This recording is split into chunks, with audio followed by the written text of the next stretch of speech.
পুলিশের দুর্নীতি নিয়ে সমকাল আরেকটা রিপোর্ট করেছে। সেটা হচ্ছে শামসুদ্দোহা শুধু গাছেরটা খান না, তলেরটাও কুরান। গুলশানে 200 কোটি টাকা সরকারি বাড়ি তার দখলে। ভাবা যায় মানে কত বড় হিম্মত যে গুলশানের মতো জায়গায় 200 কোটি টাকার একটা সরকারি বাড়ি তিনি নিজে দখলে রেখেছেন। ওই এলাকার মন্ত্রী, এমপি, আওয়ামী লীগ কারো কোনো কথা বলার শক্তি নাই।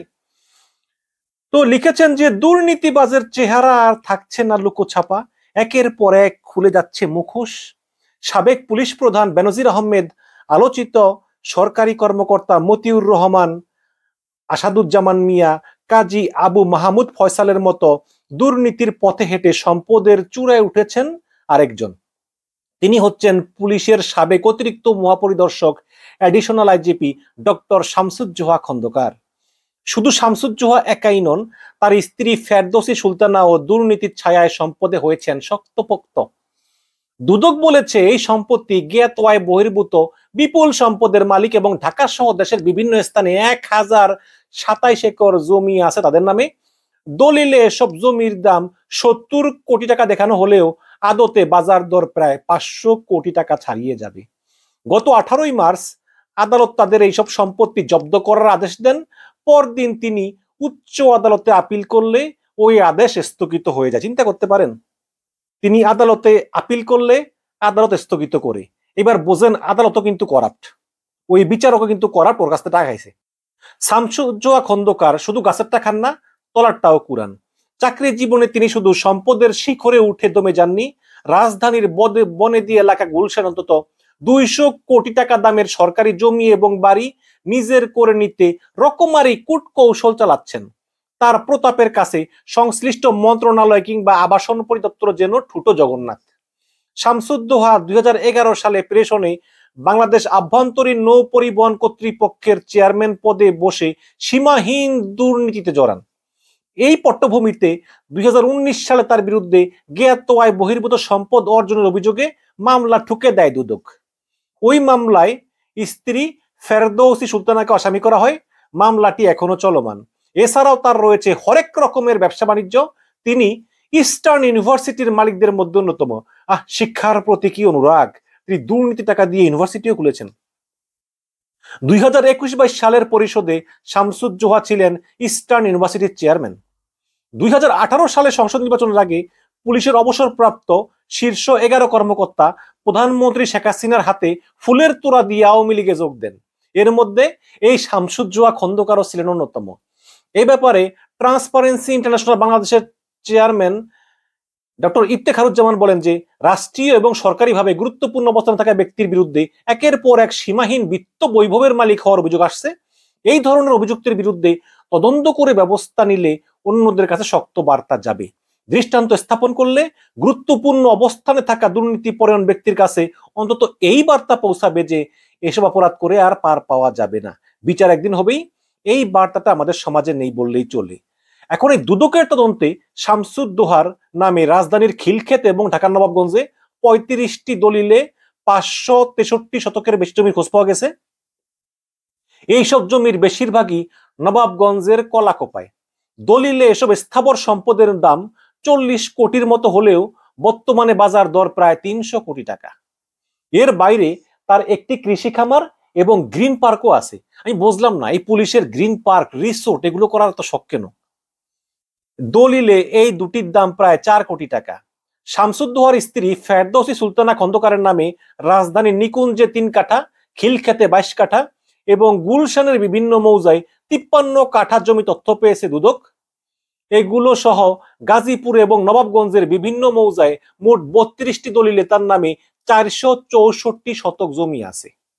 দলিলে এইসব জমির দাম মাত্র 30 কোটি টাকা হলেও বাজার দর কিন্তু 100 কোটি টাকার উপরে। দলিলে অনেক কম দেখায়, কারণ দুর্নীতি টাকা তো। দুদকের মামলার অগ্রগতির ব্যাপারে কথা বলতে আইনজীবী মোশাররফ হোসেন কাজলের সঙ্গে যোগাযোগের চেষ্টা করলে তিনি ফোন ধরেননি। এই দুদকের আইনজীবী মোশাররফ হোসেন কাজল হচ্ছে কিন্তু একজন দুর্নীতিবাজ। তিনি হচ্ছেন আবার আনিসুল হকের বন্ধু, আইনমন্ত্রী।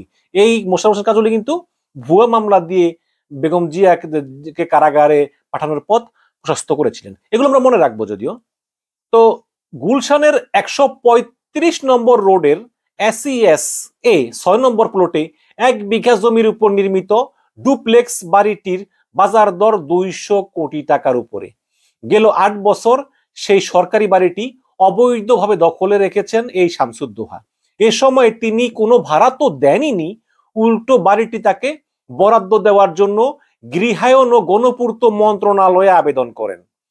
তবে তিনি পূর্বাচলে আরেকটি প্লট পাওয়ায় মন্ত্রণালয় সে আবেদন নাকচ করে দেয়। তবু কিন্তু তিনি বাড়িটি ছাড়েননি এবং তাকে বাড়ি থেকে উচ্ছেদ করার জন্য আবাসন পরিদপ্তর একবার একজন ম্যাজিস্ট্রেটকেও পাঠায়। তবে পুলিশের প্রভাবশালী লোক হওয়ায় সে প্রক্রিয়াও থেমে যায়। এরপর আবাসন পরিদপ্তর আর কখনো তাকে বাড়ি থেকে তাড়ানোর সাহস দেখায়নি। জানা যায় বিলাসবহুল ওই বাড়িতে একসময় পুলিশের সাবেক মহাপরিদর্শক আইজিপি নূর মোহাম্মদ থাকতেন। নূর মোহাম্মদ অবসরে গেলে 2008 সালে পুলিশের তৎকালীন অতিরিক্ত মহাপরিদর্শক শামসুদ্দোহা খন্দকারকে বসবাসের জন্য আবাসন পরিদপ্তর ওই বাড়িটি বরাদ্দ দেয়। এই বাড়িতে থাকাকালে 2011 সালের 11ই অক্টোবর শামসুদ্দোহা খন্দকার প্রেষণে BIWT এর চেয়ারম্যান দায়িত্ব পান এবং চেয়ারম্যান থাকা অবস্থায় তার বিরুদ্ধে সীমাহীন অনিয়ম, দুর্নীতি এবং স্বেচ্ছাচারিতার অভিযোগ ওঠে। আচ্ছা, এমন দুর্নীতিবাজ লোককে কেন এই BIWT এর চেয়ারম্যান পদে নিয়োগ দেওয়া হবে আমার তো বোধগম্য না। মানে এই আওয়ামী লীগও কিন্তু এই চোরদেরকে পালে, কারণ চোরা তো টাকা খায় না, আওয়ামী লীগকে তো ভাগ দিয়েই খায়। এর প্রেক্ষিতে যখন তার বিরুদ্ধে সীমাহীন দুর্নীতি, অনিয়ম এবং স্বেচ্ছাচারিতার অভিযোগ ওঠে, এর প্রেক্ষিতে 2015 সালের ফেব্রুয়ারিতে তাকে সরিয়ে দেওয়া হয়। ওই বছরের 4 মার্চ তিনি অবসর উত্তর PRL ছুটিতে যান এবং PRL থাকাকালেও 1 বছর তিনি ওই বাড়িটিতে থাকেন। PRL শেষ হলেও তিনি বাড়িটি ছাড়েননি। পরে বাড়িটি ছাড়তে তাকে আরো 6 মাস সময় দেওয়া হয়, কিন্তু এরপরেও শামসুদ্দোহা ওই বাড়ি ছাড়বেন না, কারণ ঢাকায় থাকার মতো তার কোনো বাড়ি বা ফ্ল্যাট না থাকার কারণ উল্লেখ করে 2017 সালে তিনি মুক্তিযোদ্ধা হিসাবে বাড়িটি বরাদ্দ পাওয়ার জন্য আবেদন করেন। পরে পূর্ত মন্ত্রণালয় তা নাকচ করে দিলে তিনি আদালতে রিট করেন। গেল 15 জানুয়ারি আদালত বাড়িটি সরকারের জিম্মায় বুঝিয়ে দেওয়ার জন্য রায় দেন এবং এরপর শামসুদ্দোহা খন্দকারকে বাড়ি থেকে উচ্ছেদ করতে আবাসন পরিদপ্তরের অতিরিক্ত পরিচালক নজরুল ইসলামকে নির্বাহী ম্যাজিস্ট্রেট পদে নিয়োগ দেওয়া হয়। তবে অজানা কারণে ওই নির্বাহী ম্যাজিস্ট্রেট ওই বাড়িতে উচ্ছেদ অভিযান চালাননি, ফলে বাড়িটি শামসুদ্দোহার দখলেই রয়ে যায়। এই ব্যাপারে আবাসন পরিদপ্তরের পরিচালক শহীদুল ইসলাম ভুইয়া সমকালকে বলেন যে একজন ব্যক্তি একটা বিভাগের সর্বোচ্চ পর্যায়ের পদে থেকে চাকরি জীবন শেষে এভাবে একটি সরকারি বাড়ি দখল করে রাখে, তা সে ধরনের একজন ব্যক্তি সম্পর্কে কোনো মন্তব্য করা আমার জন্য বিব্রতকর, মানে ভয় পায় আর কি। এবার বুঝেন তো যে ওর গোড়া কত শক্ত। এবং এই আওয়ামী লীগ কিন্তু এইসব দুর্নীতিবাজারে প্রশ্রয় দেয়। ওই দুইটা বেনজির দেখানো লাগে তো আমেরিকাকে যে আমরা ব্যবস্থা নিচ্ছি, কারণ তারা আমাদের চেয়ে অনেক সিনিয়র। তাদের সম্পর্কে আমার মতো কর্মকর্তার মন্তব্য করা মানে না। এটা কেমন কথা? দুর্নীতিবাজ হলে দুর্নীতিবাজ বলবা? গুলশানের ওই সরকারি বাড়ি থেকে দেখা যায় যে নানা গাছপালায় ঘেরা শৈল্পিক আড়াইতলা ঘিয়া রঙের বাড়িটিতে রয়েছে 2টি ফটক, একটা হচ্ছে গাড়ি প্রবেশের আর একটা বের হওয়ার। দোতলার সামনের দিকের বারান্দায় রয়েছে একটি দৃষ্টিনন্দন ছাউনি, অভ্যন্তরে রয়েছে আম, কাঁঠাল সহ বিভিন্ন ধরনের গাছপালা। ফটকে খোঁজ নিলে এক নারী গৃহকর্মী বলেন যে স্যারের পরিবার কিছুদিনের জন্য বাইরে গেছে, কবে আসবে জানি না। তবে নাম প্রকাশে অনিচ্ছুক ওই বাড়িরই সাবেক এক গৃহকর্মী বলেন যে স্যারের গ্রামের বাড়ি ঢাকার নবাবগঞ্জে, আবার পূর্বাচলেও একটা বাড়ি তৈরির কাজ করতেছেন, সেখানে গেছেন কিনা জানি না।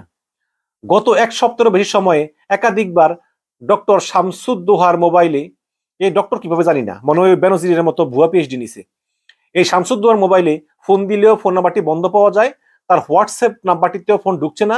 তবে শামসুদ্দোহার ঘনিষ্ঠ একজন জানান যে তার এক মেয়ে এবং ছেলে কানাডায় পড়াশোনা করে।